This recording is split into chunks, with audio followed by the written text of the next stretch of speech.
Salam BBB, berbagi bersama berkembang. Saya Safira Moza, selaku Project Manager Fullstop Indonesia. Kali ini saya akan menyampaikan rekaman presentasi saya dalam webinar yang diselenggarakan oleh komunitas BBB Indonesia pada tanggal 7 Februari 2021. Silahkan menyaksikan. Profilnya di sini Mbak Safira Musa ini saya panggil Mbak Musa. Ini jabatannya adalah Project Manager di Fullstop Indonesia. Tadi sudah kita lihat sedikit profil pemateri. Nanti kita yaitu materinya tentang pentingnya konten medsos untuk menjangkau calon bayar. Nah, untuk waktu dan tempat saya persilahkan untuk Mbak Musa. Ya, halo. Selamat malam semuanya. Sebelumnya saya mau terima kasih udah dikasih kesempatan mewakili Fullstop Indonesia untuk berbagi ilmu sama teman-teman malam hari ini. Jadi malam hari ini kita bakal bahas kenapa sih media sosial itu penting digunakan untuk menjangkau calon bayar kayak gitu.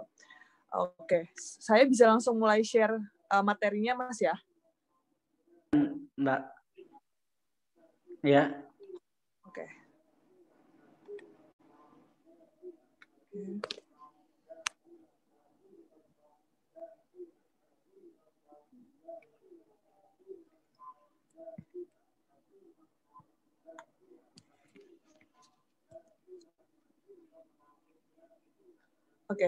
Jadi malam ini kita akan membahas bagaimana membangun koneksi melalui branding itu sangat penting di sosial media.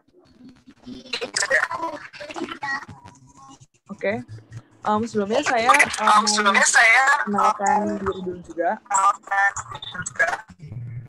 Nama saya Safira Moza, teman-teman bisa panggil saya Moza.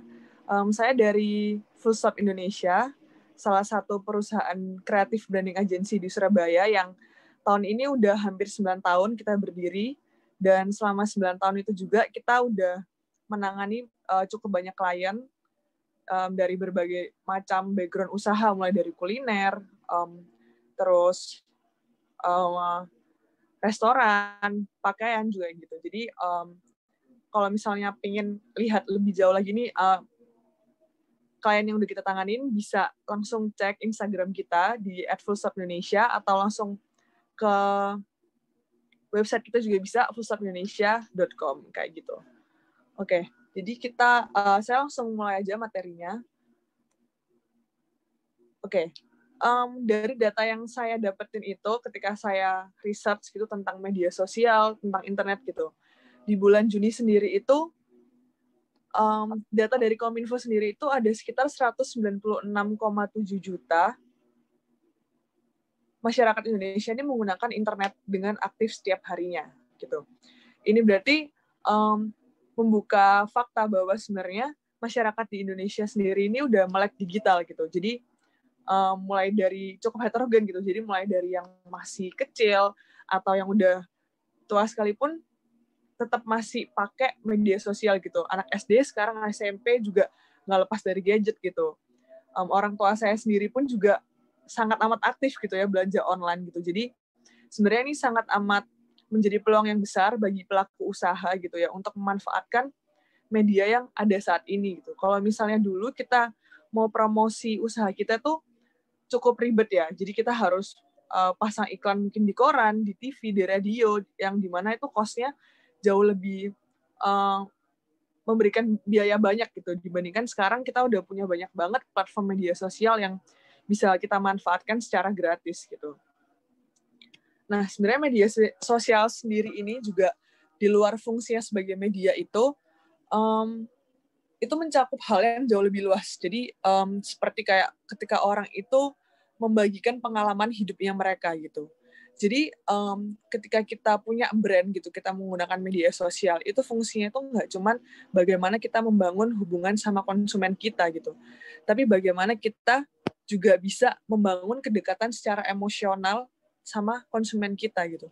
Karena ketika kita berhasil untuk memasuki tahap kedekatan secara emosional, kita akan mendapatkan loyalitas dari konsumen tuh lebih cepat gitu dan mungkin lebih luas lagi kayak gitu. Nah, sekarang pertanyaannya adalah gimana sih caranya kita tuh bisa menjangkau calon buyer lewat media sosial itu sendiri gitu. Nah, oke. Dari yang pertama, kita harus menentukan platform apa yang bakal kita gunain gitu. Karena media sosial ini kan sebenarnya menyajikan banyak banget pilihan nih, mulai dari ada Facebook, ada Instagram, ada TikTok gitu ya, sekarang yang lagi viral gitu. Nah, ini tuh kita harus bisa nih menentukan usaha kita tuh seperti apa sih, background-nya seperti apa, karakter dari usaha kita tuh seperti apa, sehingga kita itu bisa tahu nih, oh saya cocoknya jualannya di Facebook, oh saya cocoknya jualannya di Instagram gitu. Nah, tapi gimana nih cara kita bisa menentuin platform mana yang tepat buat usaha kita gitu, untuk membangun brand yang bagus untuk usaha kita. Nah, oke, jadi caranya itu sebenarnya ada beberapa cara nih yang mungkin bisa dicoba untuk diterapkan gitu. Jadi sebelum kita memilih platform apa nih yang kita harus gunakan gitu, ketika kita mempromosikan usaha kita harus mengenal dulu bagaimana calon pembeli kita, bagaimana latar belakang pembeli kita, atau kita juga harus punya nih, oke, saya pengen usaha saya itu lebih banyak dibeli sama kaum milenial. Kaum milenial tuh background-nya seperti apa sih gitu. Ketika kita sudah mengetahui background-nya, kita tahu nih jadinya kayak, oh, saya harus promosi dengan cara seperti ini, saya harus promosi dengan media ini gitu. Nah, langkah pertama yang bisa kita lakukan ketika kita ingin mengenal calon konsumen kita itu, yang pertama kita bisa melakukan analisis SWOT gitu. Analisis SWOT sendiri itu yang pertama kita harus menganalisa apa sih kekuatan, strength dari brand kita sendiri gitu. Jadi misalnya saya punya brand usaha bumbu dapur yang pembuatan bumbunya itu sangat amat higienis, tidak mengandung MSG. Sedangkan sekarang banyak banget bumbu dapur yang mengandung bahan pengawet, MSG, dan itu menjadi poin kekuatan untuk produk saya ketika saya mau promosi, oh ini loh kekuatan dari produk saya yang tidak dimiliki oleh produk lain. Jadi sangat amat penting kita mengetahui apa sih kekuatan dari produk kita gitu. Nah, hal lain yang harus kita perhatikan selain kekuatan dari produk kita sendiri itu adalah weakness atau kelemahan dari produk kita sendiri. Kenapa kita harus mengetahui kelemahan dari produk kita sendiri? Ini tuh bisa dibilang bahwa ketika kita mulai menjalani usaha dan bermain di media sosial, di mana media sosial itu kan bisa dibilang cukup freedom ya. Netizen tuh bisa sangat bebas gitu. Mereka mau mengutarakan apa sih komentarnya tentang produk kita tuh sangat amat bebas gitu, dan kita sulit untuk menahan itu.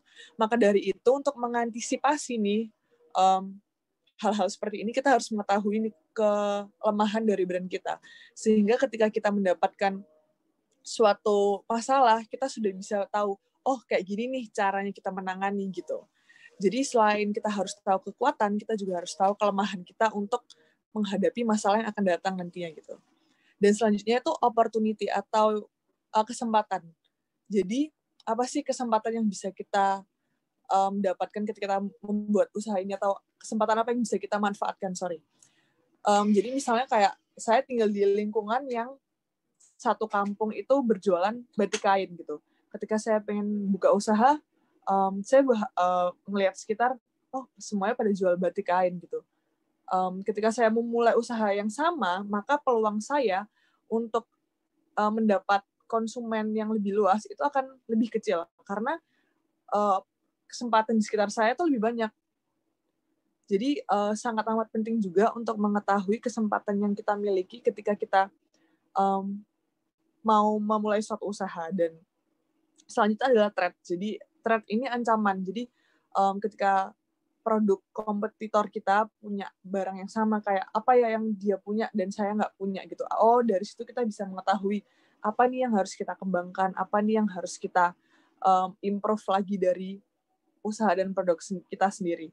Dari analisis SWOT ini nanti kita juga bisa mengenali, oh buyer kita itu ternyata sukanya yang produk seperti ini. Oh, buyer kita ini ternyata sukanya kalau misalnya ada promo seperti ini, kayak gitu. Dan yang kedua itu kita harus memahami media yang kita gunakan. Misalnya kita memilih Facebook atau Instagram yang mungkin lebih baik digunakan ya. Kita harus mengetahui bahwa karakter media yang kita pilih itu seperti apa gitu. Jadi mulai dari mungkin dari calon bayarnya itu yang mungkin di Instagram jauh lebih heterogen. Jadi misalnya kita di Instagram kita bisa calon bayar saya ini bisa menemukan saya melalui hashtag. Misalnya kita menggunakan hashtag gitu. Oh berarti saya harus cari ini hashtag yang sesuai sama produk saya itu apa gitu. Atau sekarang di Instagram juga ada fitur Instagram Shopping gitu ya. Dan itu mungkin juga jadi satu peluang buat pelaku usaha karena itu juga cukup memudahkan bagi calon-calon buyer untuk mencari produk-produk yang mereka inginkan gitu. Jadi sangat amat penting untuk mengetahui kekurangan dan kelebihan dari media yang nantinya akan dipilih untuk media promosi dari usaha teman-teman sekalian kayak gitu.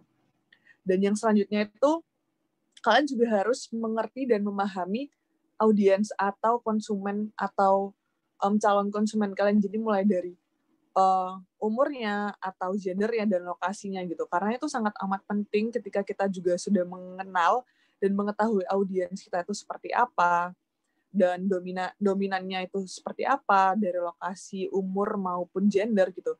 Kita jadi bisa lebih tahu konten seperti apa nih yang relate untuk kita buat di media sosial gitu. Ketika kita punya dominasi age atau umur konsumen yang milenial, berarti saya harus bikin konten yang jauh lebih interaktif.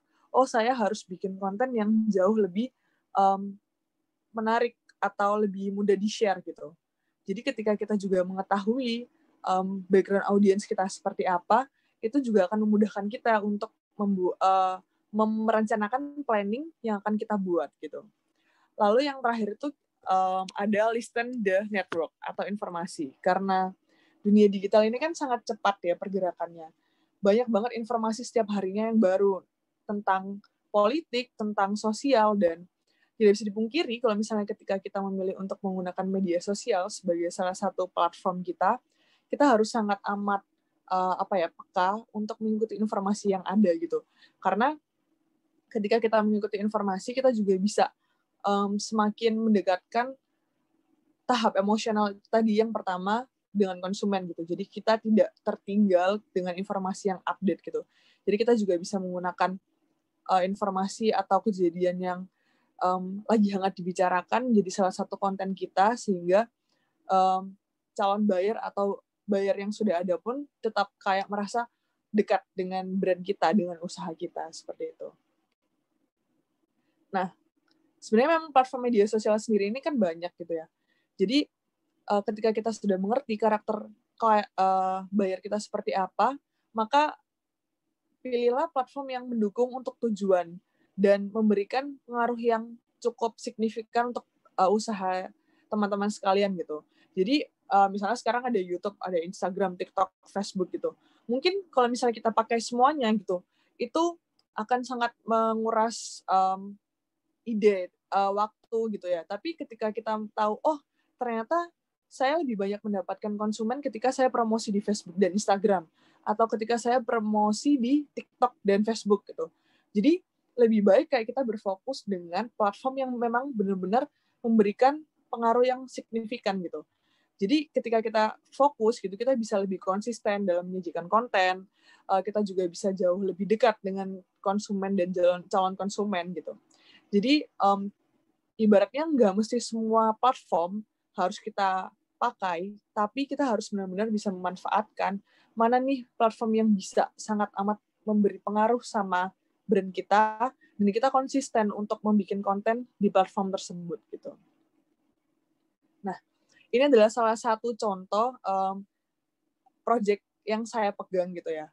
Jadi kalau misalnya teman-teman tahu mungkin atau yang belum tahu nanti bisa langsung cek di Instagramnya. Ini adalah salah satu produk bumbu dapur yaitu Just Kitchen Spice. Nah, Just Kitchen Spice ini sendiri tuh udah cukup lama dari 2016. Dia tuh bumbu dapur yang punya banyak banget variasi rempah-rempah gitu, dan dalam kurang lebih sekitar 3 tahun kita pegang gitu ya, Food Stop Indonesia pegang. Saat ini followers-nya itu sudah lebih dari 30K, dan itu followers bisa dibilang memang followers organik gitu. Jadi kita membuat campaign yang memang sesuai dengan produknya itu dari analisis SWOT yang kita lakukan. saya punya campaign yang sangat amat cocok dengan usaha Jace ini, yaitu mudah dengan Jace gitu. Karena biasanya ketika kita mau masak, kita agak ribet, kita harus ngulek bumbunya dulu, kita harus motong-motong gitu. Tapi dengan Jace Kitchen kita menyediakan banyak variasi bumbu yang tinggal dituang gitu, tinggal tabur, dan sangat mudah, praktis, dan yang pasti sehat gitu. Nah, itu kenapa dari kita Full Stop Indonesia itu menggunakan campaign mudah dengan Jace, karena ketika kita menggunakan Jace itu semua itu jadi lebih mudah, masak jadi lebih mudah, makan jadi lebih mudah, lebih sehat kayak gitu. Nah, ketika kita udah konsisten dengan konten yang kita lakukan, yang kita share, akan lebih mudah kita mendapatkan customer yang loyal gitu. Dan kita juga lebih mudah ketika kita mengetahui nih, oh audiens saya seperti apa, kelemahan dan kekuatan usaha saya seperti apa. Jadi saya sudah tahu nih, oh apa yang harus saya lakukan untuk promosi dan apa yang tidak harus saya lakukan untuk promosi gitu. Jadi untuk waktu 3 tahun dan mendapatkan followers yang cukup banyak itu memang butuh proses, dan itu sih menganalisis dan mengetahui seperti apa sih customer kita, calon buyer kita tuh seperti apa gitu.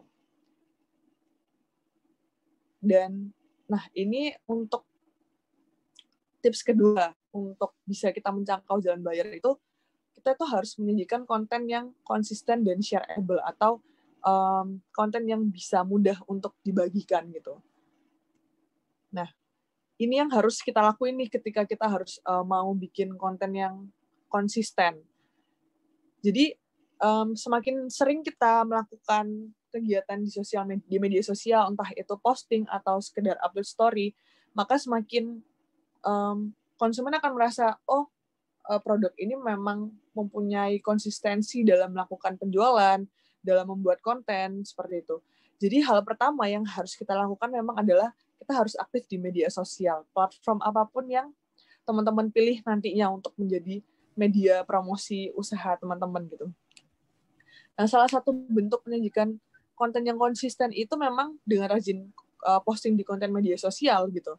Jadi kita harus mengikuti perkembangan digital marketing yang sedang viral, yang sedang banyak dibicarakan sama orang, tapi harus diingat dengan tidak mengurangi atau merubah signature dari brand kita sendiri gitu. Jadi kalau misalnya sekarang lagi hitsnya itu brand-brand atau usaha-usaha itu main di share, bikin story interaksi. Jadi bikin pertanyaan dan konsumennya itu jawab atau polling memilih. Nah, memang sekarang di 2021 ini kontennya tuh lebih banyak ke sana. Jadi lebih bermain di Instagram story gitu. Nah, itu tuh yang harus kita ketahui gitu. Apa sih yang lagi viral sekarang dan bagaimana kita tetap bisa menyajikan konten yang konsisten namun tidak menghilangkan signature dari usaha kita sendiri itu seperti apa gitu. Dan konten yang shareable atau sangat mudah di-share ini biasanya konten-konten yang memang tidak atau jarang ditemukan dari brand lain. Jadi misalnya kompetitor lain tidak membuat konten yang seperti yang kita buat, akhirnya kayak audiens kita, oh ini bagus nih, ini bermanfaat nih, akhirnya kayak di-share ke temennya, ini nih ada yang jual ini, bagus loh gitu, kayak jarang kan ngeliat usaha yang kayak gini gitu. Jadi membuat konten yang sebisa mungkin sangat mudah dibagikan, jadi kita juga lebih mudah untuk mendapat audiens tuh semakin luas kayak gitu. Dan yang selanjutnya, ini yang mungkin kelihatannya kayak biasa aja gitu ya, tapi ternyata ini sangat berpengaruh gitu untuk menjangkau calon buyer gitu, yaitu kita mengupload real testimonial gitu. Jadi customer baru ini biasanya lebih percaya ketika mereka melihat konten testimonial gitu ya, dibandingkan kita bikin grafik kayak misalnya produk saya mengandung ini segala macam gitu. Tapi ternyata kalau misalnya kita melihat survei yang ada gitu, calon customer baru ini lebih tertarik ketika mereka melihat kayak, oh ada yang udah pernah beli, oh ternyata bagus gitu, oh ternyata bahannya bagus, bahannya enak gitu. Jadi ketika kita mengupload konten-konten real testimonial ini, itu akan mendapatkan loyalitas dari customer dan bisa juga untuk menjangkau calon-calon customer gitu. Karena mereka mendapatkan trust gitu. Mereka melihat, oh orang yang beli ternyata kasih reviewnya bagus gitu. Oh saya mau coba beli gitu. Jadi mengupload konten real testimonial ini juga salah satu bentuk yang bisa dilakukan sama teman-teman gitu untuk menjangkau calon bayar yang baru gitu. Dan selanjutnya teman-teman juga harus update profile media sosial kalian tuh secara berkala gitu. Jadi konsumen pun atau konsumen baru ketika baru lihat nih Instagramnya, oh mereka tahu mereka tuh harus kontaknya ke siapa nih kalau mau pesen gitu. Atau kayak sedikit informasi tentang produk itu juga bisa dicantumkan di bio Instagram gitu. Jadi sangat amat penting untuk mencantumkan email atau nomor customer service, terus lokasi bisnis itu biasanya juga menjadi salah satu pertimbangan gitu ketika orang ingin membeli suatu barang gitu. Nah, ketika ada suatu perubahan informasi itu juga ada baiknya untuk diupdate di media sosial gitu. Jadi ketika customer yang baru maupun customer yang sudah loyal dengan kita, mereka tetap mengikuti dan terkoneksi dengan usaha kita atau brand kita kayak gitu. Dan selanjutnya adalah responsif gitu. Biasanya ketika kita menggunakan media sosial itu kan ada di Instagram biasanya lebih banyak tuh yang tanya dari direct message, DM gitu. Jadi untuk tetap mendapatkan loyalitas dan customer merasa oh saya di-treat dengan baik nih, kita harus sangat responsif gitu terhadap calon-calon customer atau customer kita gitu. Jadi kita tidak boleh acuh terhadap masukan, itu juga kayak misalnya kita dapat kritik dari DM gitu ya. Atau respon, kita harus merespon itu dengan oke, terima kasih kayak gitu. Jadi ketika kita responsif, kita juga customer merasa lebih terkoneksi dengan kita gitu. Bisa berbicara langsung, bisa menyampaikan pendapat mereka, bisa oh ini kurang ini nih, Min gitu. Atau ini udah oke segala macam. Itu pun juga bisa menjadi evaluasi untuk mengembangkan usaha kita ke depannya. Oke, ini masih dengan contoh yang tadi, Jess, gitu ya. Jadi, kalau misalnya bisa kita lihat, di bio Instagramnya itu juga mencantumkan beberapa kontak person, kontak person, lalu ada campaign-campaign yang kita tulis, dan di link bio-nya kita cantumkan beberapa website untuk pemesanan produk gitu. Lalu kita ada juga konten yang konsisten dan shareable gitu. Jadi ketika kita bilang lebih sehat dengan Jess, mulai dengan Jess gitu, apa sih yang bikin mudah, apa sih yang bikin berbeda dari produk lain, kenapa kok lebih sehat gitu. Jadi itu harus tonjolkan kelebihan-kelebihan yang kita miliki dari produk kita gitu. Dan ada testimonial juga, jadi orang-orang yang memang memakai produk Jess Kitchen, kita repost kontennya, kita benar-benar ya udah kita jujur aja gitu, oh ternyata Jess tuh kayak gini gitu, oh bisa dibuat seperti ini gitu.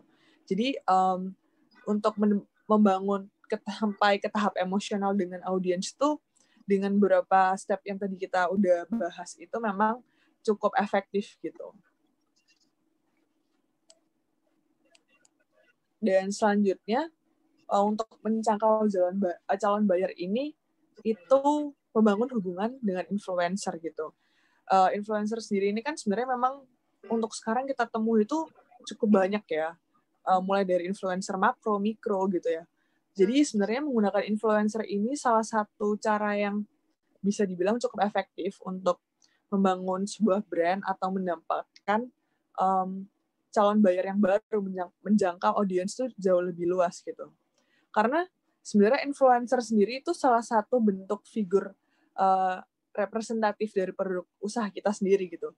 Jadi biasanya ketika kita ingin menggunakan influencer, kita harus tahu nih apakah influencer ini tuh cocok nggak ya buat produk kita. Ketika misalnya punya produk bumbu dapur, kalau misalnya saya pilih influencer, berarti harus yang entah itu dia koki atau dia review makanan. Jadi kita harus memilih influencer yang memang menjadi representatif dari produk kita sendiri gitu.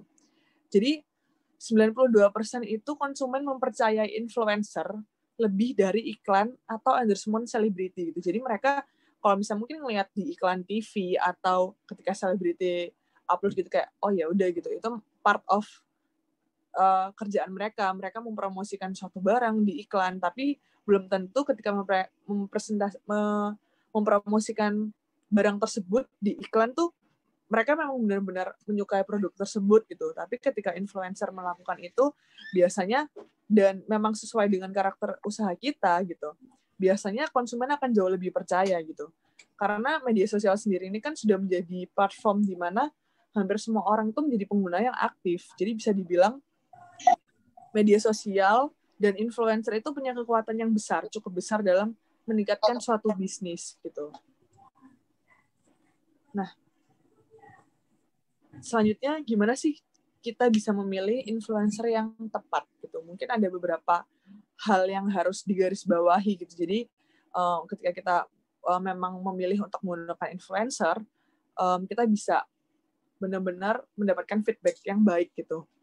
Yang pertama, kita harus melakukan cek apakah influencer tersebut itu relevan dengan usaha kita gitu.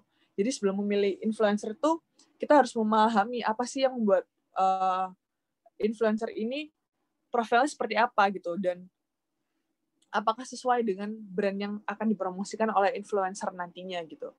Jadi sangat amat penting untuk memilih influencer itu yang sesuai dengan produk kita gitu. Sama seperti kayak yang tadi gitu ya, produk bumbu dapur, kita pilih influencer koki chef kayak tadi Wilgos gitu. Saya balik dikit, karena dia memang suka bikin konten makanan di YouTube-nya, suka bikin resep makanan di YouTube-nya. Jadi ketika, saya berarti harus memilih Wilgos nih karena sesuai dengan produk saya gitu. Dia bisa masak menggunakan produk saya gitu, dan audiens yang orang yang nge-follow dia di sosial media dia juga pasti orang-orang yang tertarik untuk memasak gitu. Dan ini ada juga contoh gitu ya, salah satu produk permen klien dari Food Stop Indonesia juga, yaitu Jahe & Co, di mana permen ini tuh dari packagingnya itu memang colorful gitu ya. Jadi ketika kita memilih influencer, kita juga nge-briefing influencer itu kayak mengikuti dari bagaimana karakter usaha kita gitu, dari karakter brand yang akan kita tonjolkan kayak gitu. Selanjutnya kita juga harus, yang kedua ini kita harus melihat apakah target audiens influencer ini sama dengan target audiens yang kita inginkan gitu. Jadi kita harus memastikan bahwa target audiens yang dimiliki oleh influencer atau followers mereka itu sesuai dengan target audiens yang ingin kita dapatkan gitu. Karena itu sangat amat penting untuk mencapai tujuan dari usaha kita sendiri itu. Jadi kalau misalnya kita memilih influencer yang lagi viral nih misalnya, tapi ternyata nggak relevan dengan produk kita gitu, akhirnya kita nggak bisa mendapatkan audiens yang sesuai gitu. Atau akhirnya mereka cuman ya udah ngelihat aja tapi tidak tertarik untuk membuka profil kita atau membeli produk kita gitu. Itu yang sangat amat disayangkan sih. Jadi untuk kita juga harus research nih, seperti apa sih followersnya, apakah cocok dengan produk kayak kita seperti apa gitu. Lalu yang selanjutnya itu kita harus memilih influencer yang mempunyai karakter yang cukup otentik gitu. Jadi mencari profilnya itu yang tepat untuk sebuah brand. Sebenarnya nggak jauh-jauh dari yang poin pertama dan kedua gitu. Lagi-lagi kita harus cari yang bisa representasi tapi memiliki keunikan. Jadi ketika kita memilih influencer tersebut itu, apa sih yang membedakan influencer ini, dan bagaimana influencer ini nantinya bisa mengemas brand kita atau usaha dari produk kita ini menjadi sesuatu yang berbeda gitu. Jadi ketika kita menarget mendapatkan audiens baru gitu, audiens baru ini melihat ternyata bisa kayak gitu. Jadi penting mencari influencer yang mempunyai ide-ide yang otentik, yang lebih fresh gitu. Jadi kita bisa juga menjangkau calon audiens itu jauh lebih luas lagi gitu. Dan selanjutnya kita harus memilih influencer yang mempunyai konten yang cukup komitmen gitu ya, atau konsisten juga bisa dibilang. Jadi influencer itu yang membagikan konten dengan berkala, dengan penuh komitmen. Biasanya influencer yang memang konsisten gitu, mereka mempunyai followers yang cukup loyal gitu. Jadi ketika mereka melihat influencer atau seseorang yang mereka kagumi mempromosikan suatu barang tuh kayak tertarik gitu. Jadi followersnya mereka tuh memang ketika ada influencer yang cukup konsisten dan dia membangun hubungan interaksi yang cukup baik gitu, itu nantinya bisa menjadi salah satu calon buyer yang memang cukup loyal nantinya untuk usaha kita sendiri gitu. Dan yang terakhir, karena bentuk influencer itu kan banyak ya, ada yang mikro, ada yang makro, ada yang di atasnya makro juga. Ketika kita memilih endorser yang mungkin itu selebriti gitu, kita harus mengingat bahwa kita harus menyesuaikan budget dengan yang kita miliki gitu. Jadi kita di awal kita harus menentukan budget yang layak untuk promosi barang kita atau usaha kita dengan beberapa pertimbangan yang kita miliki di atas tadi. Jadi misalnya kita mempertimbangkan ketika saya harus membayar influencer ini senilai 1 juta, kita harus bisa memprediksi nih dengan konten yang dia miliki, dengan karakter audiens yang dia miliki, apakah itu akan layak atau seimbang dengan budget yang saya keluarkan gitu. Jadi misalnya ketika kita lihat influencer, oh ternyata nggak cukup aktif gitu, oh ternyata audiensnya ternyata nggak banyak juga yang komen gitu. Jadi dengan budget yang cukup besar, apakah itu worth it, apakah itu memang layak untuk dipakai gitu. Jadi itu menjadi salah satu pertimbangan juga gitu ketika kita harus tahu budget yang kita miliki dengan karakter influencer yang akan kita pilih nantinya kayak gitu. Nah, sebenarnya kita nggak harus pakai influencer yang premium untuk promosi produk, untuk menggebrak pasar lah ya intinya. Kita bisa juga kayak langsung menyasar komunitas tertentu menggunakan influencer yang kecil atau mikro, itu bisa berpengaruh terhadap brand kita juga gitu. Karena pada intinya sebenarnya aktivitas dari influencer itu menjadi pusat perhatian dari followersnya gitu. Maka dari itu sebenarnya kita tidak mesti pakai influencer yang besar banget gitu. Ketika kita pakai influencer kecil tapi memang bisa memberikan impact yang besar terhadap brand kita, dan itu bisa kita gunakan atau kita bisa bekerja sama lebih dari sekali atau berkala gitu, mungkin itu jauh lebih efektif kita pakai daripada kita menggunakan influencer yang cukup besar tapi ternyata impact-nya tidak sebesar itu gitu. Jadi dengan hal-hal tersebut memang harus menjadi pertimbangan untuk kita semua ketika kita memilih, oke, saya mau deh coba pakai influencer kayak gitu. Oke, yang terakhir ya pada intinya sebenarnya kita harus memberikan impact yang baik ya untuk menggunakan sosial media itu terhadap calon konsumen kita, terhadap konsumen kita gitu.